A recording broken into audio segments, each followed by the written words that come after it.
I am back with another pre-Accutane type video, and I think I'm going to call these ones like day negative blah blah blah. So for example, this one's day negative 27 because I have 27 days until I start Accutane. So the day I start will be, I guess that would make it the day I start would be day 0.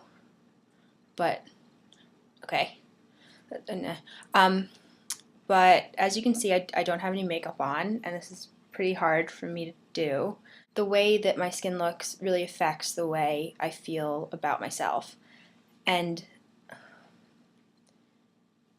it shouldn't, but my skin kind of dictates a lot of what I will and won't do. On days like this, when my skin looks as awful as it does, I don't want to leave the house, and I don't want to really even leave my room because I don't want anyone to see me, even my family or anything.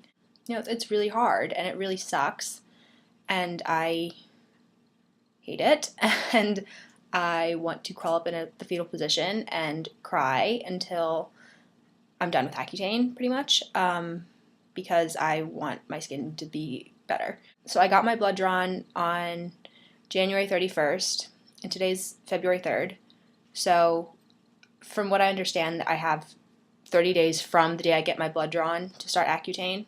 And what my dermatologist told me was that I'm going to go get my blood drawn, and then when I come back for the next follow-up visit, I get the urine pregnancy test then, and then I get my prescription. But I've now been off minocycline for a week and a day, and a week ago my skin wasn't flawless. I did still have a couple active breakouts, but it was nothing like this, like nothing at all. And granted, I did pick at my skin today, but just because I had so many of them, and so many of them were at a head, and I couldn't take it, and I was so frustrated, and I just wanted them to be gone. But obviously that didn't help at all, and it actually made it look worse. I just feel gross, and I feel ugly, and I feel like I don't want anyone to see me, and like it really takes a toll on your self-esteem. And it's almost cruel that I was able to go through that like couple months of being on the minocycline and not really working for me, because there were days when I wouldn't have a single blemish on my face, like not a whitehead, not anything.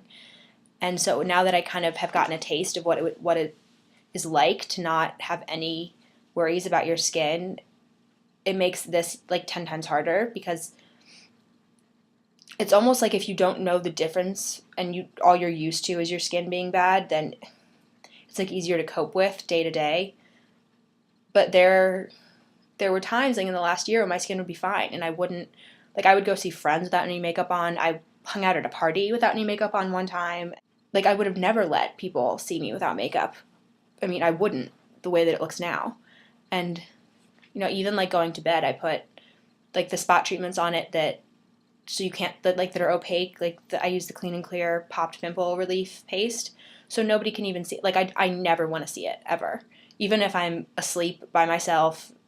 I don't want it to be there, and it just sucks that I have to wait this month to get on Accutane, because I'm like, there's no way I'm gonna get pregnant on this drug, because there's certain things you have to do to get pregnant, and I haven't gotten anywhere close to that, and I don't plan on it. It's like frustrating that.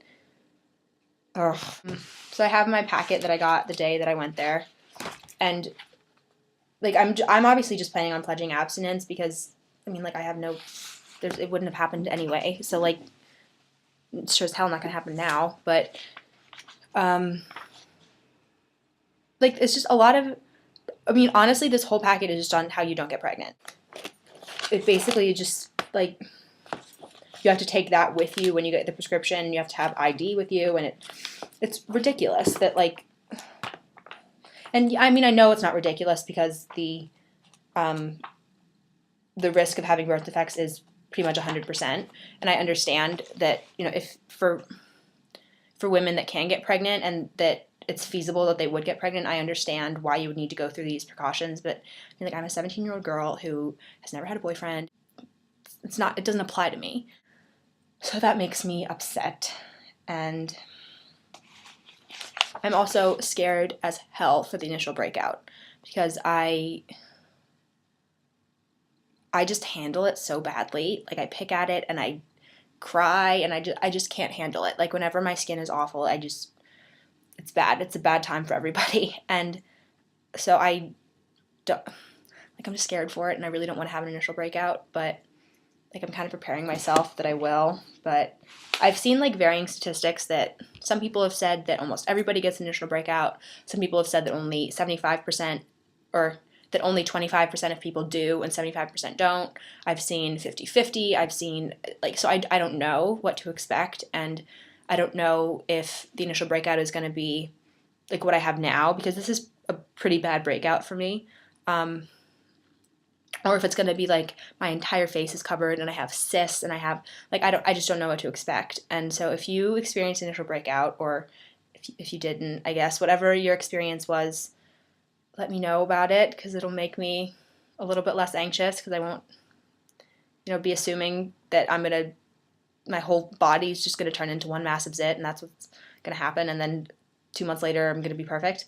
But this is all just a mess, and it's all just like, I'm just hoping it'll be worth it when I can say in like 6 months or whatever that I'm not going to have acne again. But it would suck if I'm the kind of person that like has an allergic reaction to it and I have to be yanked off immediately, or that like it just really sucks.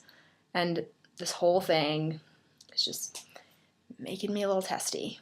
I guess I'll show you like more up close view of my skin, which is hard, but I guess I will. So I don't really have anything on my cheeks. I don't have anything on my right cheek, but on my left cheek I have like a little one right on my eye socket, like right there. And then I had one there that I picked at that is totally flat now. It's just really red. And on my chin I have a couple whiteheads over here, and a lot of blackheads on my chin, but nothing like major. And then my forehead is where the fun really starts. I don't really get those huge like painful cysts. I just get a lot of little ones on my forehead. I mean, for me, this is pretty bad. To the point where I don't want to go to school tomorrow. Like, I just can't take it. Like, I won't be able to focus in class because all I'll be thinking is that people are staring at me because my forehead looks like bomb went off, and I don't know. It's just all a mess. So if anyone has any words of, encouragement or inspiration or anything, please leave them down below in a comment, because I really do appreciate it. Like, one person commented on my last video, and it really is helpful, and I really do appreciate it, and it doesn't just make it, I'm sitting here talking to my computer. So yeah, I hope that if you're in a similar boat to me, then that you can kind of get through it, and I hope that I can get through it without having a mental breakdown in the process. But thank you so much for watching, and I will see you in my next video.